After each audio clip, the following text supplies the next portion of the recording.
Hey, welcome back to Everyday Dishes. I'm Cheryl Najafi, and you know I'm all about easy, dependable, just get in the kitchen recipes. And I'm super excited to show you my game day slider recipe because you're gonna make it the day before and it's gonna keep you out of the kitchen to enjoy the game. So let's get started. All right, there are 4 super great tips to getting the most out of your meat that you cook in a crock pot. The first tip is to always sear the meat. Now, I know that a lot of recipes say you can forgo this part, but seriously, just this extra step is going to make everything taste so much better. So I've got 4 to 5 pounds of chuck roast here. Now, always buy that amount of meat because whatever you don't eat, you can save for the freezer and turn it into easy enchiladas or tacos. So make a head tip. Okay, so we're gonna sear this on both sides for 2 to 3 minutes. So now I have my meat seared on both sides. I'm actually gonna put it directly into the crock pot. Get under here. So the second step to getting the most flavor is to actually create a flavor base. So depending on how much fat is rendered from the beef, you want to have about a tablespoon of oil in the bottom of this pan. And we are going to use the fond, which is a fancy French word for the brown bits that are at the bottom of the pan. We're going to scrape those off to create our flavor base. So I've got about a tablespoon of olive oil because my meat seemed to be really lean today. And then I'm going to put my chopped onion in here. Now, as that onion starts to release moisture, you're gonna scrape off the fond or the little bits that have stuck to the bottom of the pan because they are packed full of the flavor. So I've got some rogue onions here. Get back in there. Okay, so you're not gonna cook those for very long. You're just going to have them start to wilt a little bit. And then we're actually gonna add the garlic. Now the garlic doesn't take very long at all to open. The onion's going to protect it, but you typically only want to open up garlic for about 30 seconds to a minute because it'll burn. And if your garlic burns, you might as well do it all over. And then the next step for the flavor base is to add your spices at this stage. Now I know it seems like it's a little thick and pasty, but you're just going to toast these spices in the oil because the oil actually makes them come alive. Continuing with a little bit of tomato paste. Okay, so we've got the tomato paste, the onions are cooking. I've got chili powder and cumin, oregano, and some red pepper flakes in our flavor base paste. Now it's starting to stick to the bottom of the pan, so now we're going to deglaze it.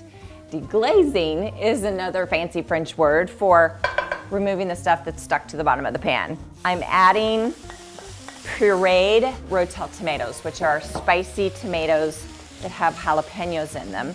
You can dump the whole can in without pureeing, it's no big deal. You can see that the stuff that's stuck on the bottom is now really coming off when I scrape it with my wooden spoon. And that's what you really want to get in there, is to get that flavor from all that stuff that's stuck on the bottom. And it'll help clean up too. So this looks a little thick, so I'm going to add a little bit of chicken broth to it. And then to complete this flavor base, we're going to add bouillon. Now this is actually a bouillon sauce, but cubes will do. Where I'm from, we use cubes. So I'm gonna add beef bouillon. Now remember that bouillon is salty, so we don't need any salt to our base. Okay, so now it's come to a boil. I just wanna make certain that my bouillon gets completely dissolved. And you're just gonna pour this liquid over the roast, and this is gonna serve as a braise. Now the secret to fall apart roast, as my kids call it, is low and slow. So we're going to do 8 to 9 hours on low. We're going to do 5 to 6 hours on high. Okay, I'm back. My meat's done, and this is the fun part. Okay, so remember when I said low and slow? There is a reason for that. This is so amazingly tender that it literally, I can't even grab a piece of it, it literally falls apart I mean, look at this. It's like so, oh my God, this is like so yummy. So I'm gonna use a couple of paddles to fish my meat out of here. Look, it's totally falling apart. That's where the money is, baby.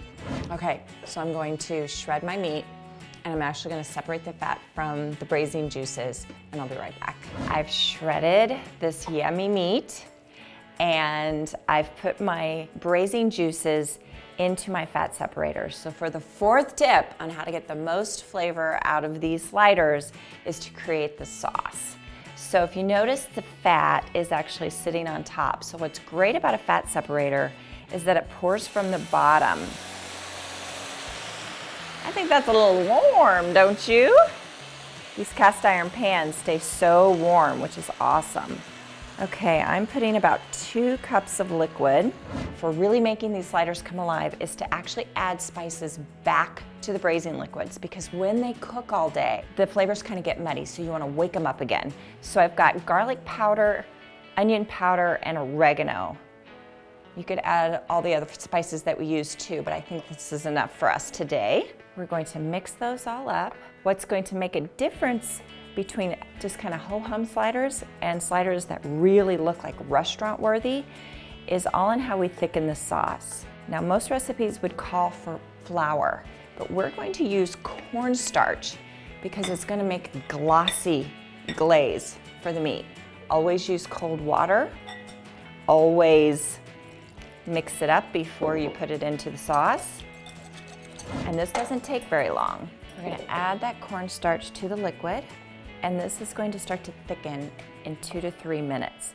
Now, you don't want to overcook it because it'll get gummy on you. Now look, we've got this nice, thick, rich sauce that's going to go over the slider meat. Now, you always want to taste, always taste seasoning, especially for salt, before you say it's in the bag. Now, I'm going to add my fall apart slider meat, and I'm going to coat this wonderful meat on this nice, thick, yummy sauce.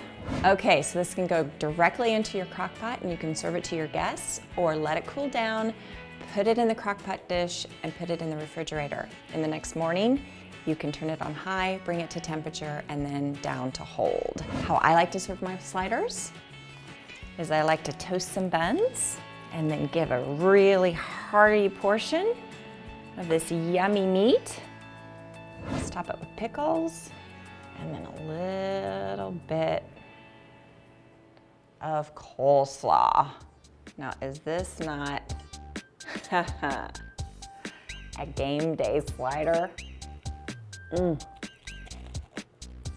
Make sure you like this video if you loved it, subscribe to my channel, and please comment below. I want to know how your game went.